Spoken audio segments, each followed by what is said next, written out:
Today on What It's Like, this car belongs to a viewer of this channel, 1953 Studebaker Champion 4-door sedan. But before getting into all of it, I am Jay. Welcome to What It's Like. This channel, we feature the classics, vintage, some exotics, lots of orphan cars, and cars that are off the beaten path. If that sounds of interest to you, subscribe and hit the bell icon next to it to never miss a video. 1953 Studebaker was touted as the new American car with European look. 1953 Studebaker lineup consisted of 3 model lines.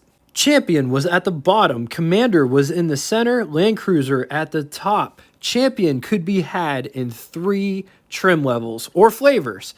Custom was at the bottom, Deluxe in the center, Regal at the top. And we might as well go over this real quick. The key differences between the trim levels. Starting with Custom, because it is on the bottom. It did not have any trim except for the grille. Featured painted headlight rings and taillight housings, small dog dish hubcaps. Moving up a half step to the Deluxe gave you chrome headlight rings as well as taillight housings, stainless steel around both the front and rear windshield. Did not feature the side molding like on the windows and such. Small dog dish hubcaps. Single side trim strip that went right above the rear wheel well. Moving up to the Regal gave you everything that you could ever want and more than the Deluxe. Full wheel covers as well as trim around the windows. What more could you ask for? The Champion could be had as a 2-door sedan, 4-door sedan, Starlight Coupe, Starlight Hardtop. The biggest difference between the Champion and Commander was the engine. The Champion came with a 6-cylinder, whereas the Commander and Land Cruiser came with the V8. Studebaker offered the Champion from 1939 to 1952 as a full-size car and from 1952 to 1958 as a mid-size car. Champion has 5 generations. 1953 is considered 4th generation, which had a production run from 1953 to 1956, designed by Robert Burke and Raymond Loewy. Quick side note, let's take a quick gander at the 2-door again, because this is Genesis for all of the Hawks and GT Hawks to follow. On to the specs. 198.6 inches long, 69.5 inches wide, 60.5 inches tall. It rides a wheelbase of 116.5 inches. Weighs 2,955 pounds. Let's talk total 1953 Studebaker production, which was 151,576 units, of which total Champion production was 90,634 units. And of that number, 5,496 were custom 4-door sedans. Moving on to engines. There was only one engine on offer for Champion buyers, 169 cubic inch displacement, flathead 6, 2.8 liters. It makes 85 horsepower at 4,000 RPM, 145 foot-pounds of torque at 2,000 RPM, with a bore of 3 inches and a stroke of 4 inches. Compression is 7-to-1. Standard rear end gear was the 410. Theoretical top speed, 90 miles an hour. Average fuel consumption is anywhere between 19 and 26 miles per gallon. Only 1 transmission on offer, 3 on the tree. Options, not getting into all of the options, but here are a few. Stratorliner, 8-tube push-button radio, white wall tires, exhaust deflector, gas door guard, rear fender skirts, backup lights, child safety locks. So let's just take a minute and look at this door. Look, it's all framed out. Here's my finger for reference of how deep this goes in. And it's like that the whole way around. There's a different material up on top here. This is more of a cloth material. This is more of a vinyl material. And down here, it feels like a vinyl material as well. Door handle to pull the door shut, as well as armrest here. The window crank for the big window. And it works like that. This is the door handle to get out.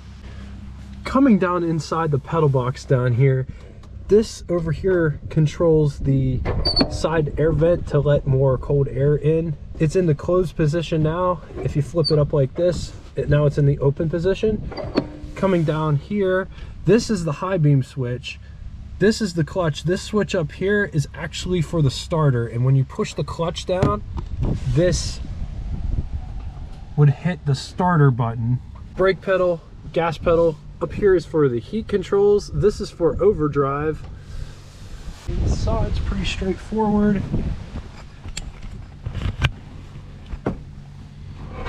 That's what the door sounds like when you shut it. Here's what over the hood impression looks like. Here's what first person would look like. This has adequate space underneath the steering wheel. The steering wheel is not in your crotch, which is a good thing. Up here, there are some sun visors. And a sun visor over here. Nice oval shaped rear view mirror. I like the shape of that. It looks really cool. Here's what the horn sounds like. On to the button switches and knobs. Starting all the way left, moving right.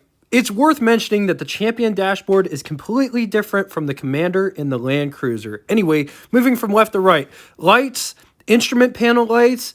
Then there are 3 pods that sit in front of the driver. The very first one contains 2 gauges inside of it. Amp gauge at the top, fuel gauge at the bottom. Speedometer is in the center with odometer at the bottom center of that gauge. Oil pressure at the top, water temperature at the bottom. Then there's 2 more toggle style switches on the right hand side, and they control. The top one is for air control, the bottom one is for defrost. Over to the right is the ignition switch with the key. Here's what I look like behind the wheel of the 53 Studebaker. There is lots of headroom in this car.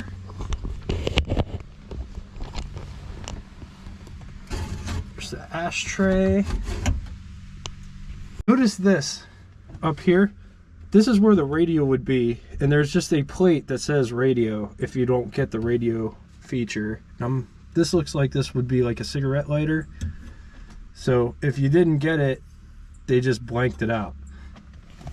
On to the glove box test. Here's our test subject. Here is my hand for reference.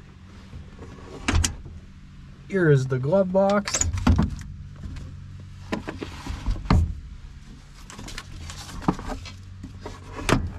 So look at that, it fits in there, no problem at all.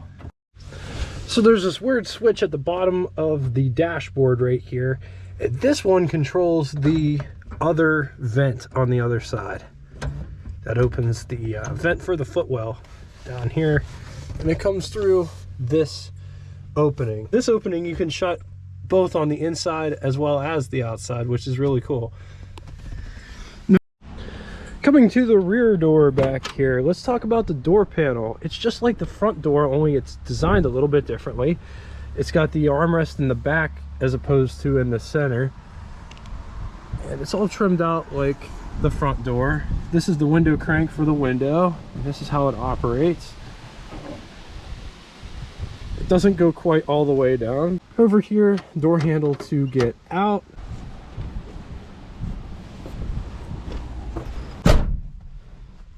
That's what it sounds like shutting the back door. There is lots of space back here. Here's my hand for reference of how much knee space one has. Here's what the seat profile looks like. This seat is more reclined than most 50s cars are. It's actually in a pretty nice place to sit, except for the fact that your knees are up a little bit higher than a traditional seat. And this seat's pretty wide too. Like, check out how wide the seat bottom is. Lots of space back here, like I said. Here's what I look like sitting in the rear seat. And it feels like there's just about as much headroom back here as there was in the front seat, which is really nice. And this car does not feel small. Even though it looks small from the outside, it actually feels pretty big in here and roomy. Dome light, very interesting place for a dome light, and there's only one dome light. It's over there, not over there, and it's not in the center. There are coat hooks though. There's a coat hook there, and there's a coat hook here, and here's how the armrest looks, and this is what it would look like if your arm was resting on it. It's a very nice place for an armrest. Looking out the back, this is what the rear visibility looks like out the rear windshield. And this has a really nice wide shelf back here. The rear occupants do have ashtrays. There's one right here. It's a very interesting spot for an ashtray. And there's one over here. So this car's got 3 ashtrays in it total. So coming down the side here, just pointing out some stuff.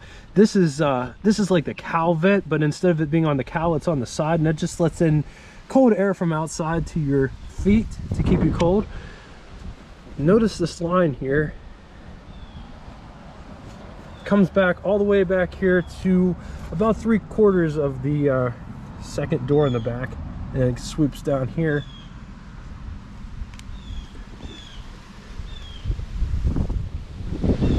Coming to the rear, just check out this design.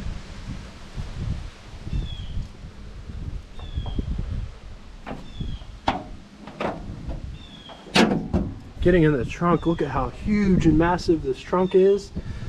Full-size bias ply spare with bumper jack next to it. Down inside here to get underneath the hood, there is a lever right inside here, and kind of just pull it towards you, and it pops it up to this area, and then there's another secondary catch right inside here. Just pick it up like that. Hood's super heavy. And there it is. It's got a flathead 6 oil bath air cleaner with the looks like a single downdraft carburetor. But it's crazy that the air cleaner sits clear over there.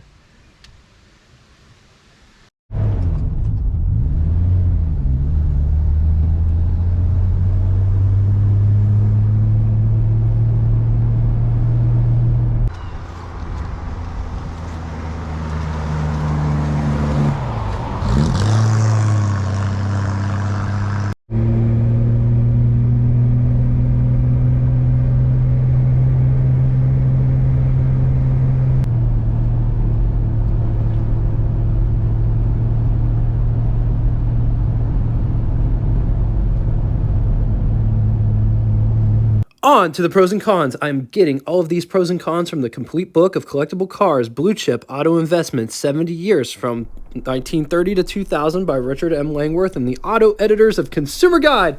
On the positives, landmark, American styling, still affordable considering design merit. Less numerous, but cheaper than the Commanders. Strong appreciation potential, both coupe and hardtop are milestone cars. Against it, serious ruster in different brakes, only fair construction quality, mainly 53s. All right, now it's time for Name That Tune. First person to give me the correct name of the band as well as song title correctly, both, you need to have both the band and artist to receive credit or receive the pin to the top of the comment section if you're the first one. Another great song to describe Studebaker in this point in time. Anyway, thank you all so much for coming out and watching this. I really appreciate all of the support. If you could, please annihilate the like button so more people can see this video in the future. And until next time, toodaloo!